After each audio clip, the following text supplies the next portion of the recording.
Hello. Hello from the Design Automation Conference 18 in San Francisco. I have the pleasure to be with Open Silicon, a very well-known Indian company. I am with Kalpesh Sanghvi, I hope it's all right, the technical manager of the IP solution. And this company is extremely renowned for their subsystem of networking IP. And I said, of course, there's a lot of recent application, deep learning or AI, but they will tell you first how the subsystem has been increased and how good it is. Okay, thank you. Thank you, Gabriel.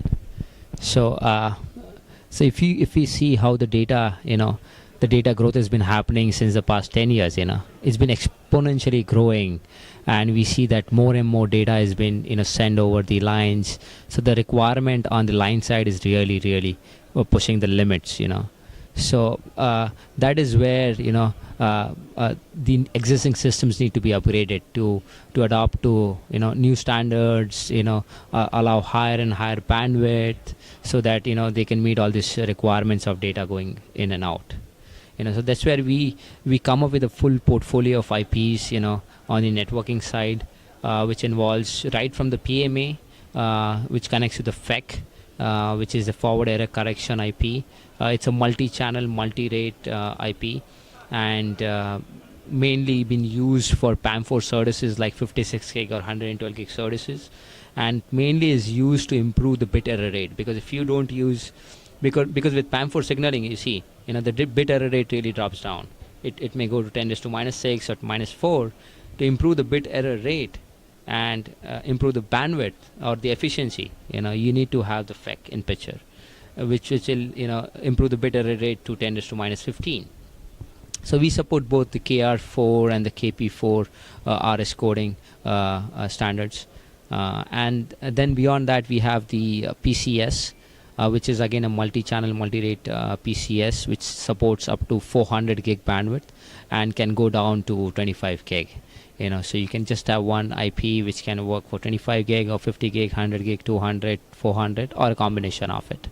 Then we have this IP called Flexi, which is Flex Ethernet, which is defined by the OIF. It's mainly been used to connect any client rate to existing PHYs. So this really changes how the networking is gonna take shape. Because today you can with the Flexi you can connect a 200 gig client to existing 200 gig PHYs. Plus you can do channelization. For example, you can connect a 150 gig client and a 25 gig client to 200 gig PHYs. So this really gives you flexibility in terms of how the client is agnostic about what PHYs are connected. You can just send any client rate. Then we have the MAC packet and the audio interface, which is mainly a channelized MAC. It can support any rate client. It's a channelized MAC, and the audio interface is mainly been used for transport applications. So this gives the entire suite of networking IPs that go into devices like you can think about any devices like a switch, like a PHY device, like a framework mapper, like a NPU or a classifier, or all these devices uses all these different networking IPs in their chip. So this is a overview about the networking IP. There's another IP which is HBM, which is mainly on the memory side, which is also taking traction on the networking side. We also have that offering. We have a full subsystem of the HBM IP, which includes the HBM IOs plus the PHY plus the HBM controller. And we are seeing that because mainly for the NPU, you can see because they have the requirement for the packet buffer and the input buffer and all these different buffer requirements on the NPU chip. That drives the bandwidth on the memory side. So we see that HBM is really taking off in the networking side as well. So that's the overall introduction of the IPs that we have at Open Silicon.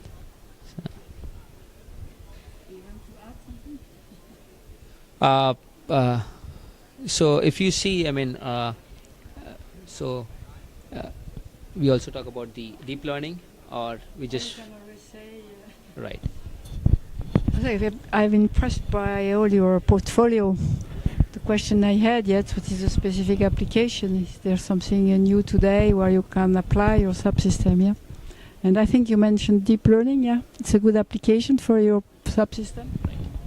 Yeah, definitely deep learning is a application that we see because we started on networking side way back in 2008. We are the Interlaken's alliance member since the beginning when Interlaken was formed. And if you know, Interlaken is a standard which was been introduced by Cisco and some tier 1 networking guys in the valley. They're still participating in the Interlaken alliance, and that really gave us a platform to build all these networking IPs. And we see that in deep learning as well, the Interlaken IP and the HBM IP are taking off big time because of two reasons. In deep learning space, if you see, one is on the memory side. The deep learning ASIC itself, if you see, there are n number of cores in the deep learning ASIC. And these cores are very hungry for memory bandwidth because all these tiny cores are really wanting to access the memory at a very high rate and want a very high throughput memory. So HBM becomes an ideal application for their requirements because HBM provides a bandwidth approximately 300 gigabytes.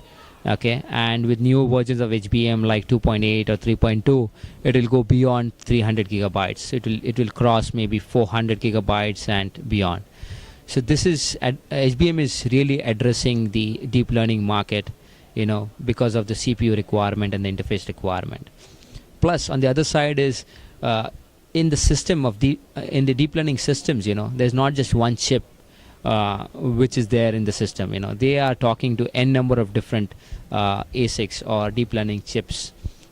So to have a communication between these two chips, this Interlaken is also being used a lot, and we see that is also driving the requirement because the transfer rate of these from one chip to another chip is really high, and they need a very low latency controller or PCS layer which can really handle this. That's where we see Interlaken and HBM are taking big time on the deep learning side as well. Okay. This is the longest interview we had.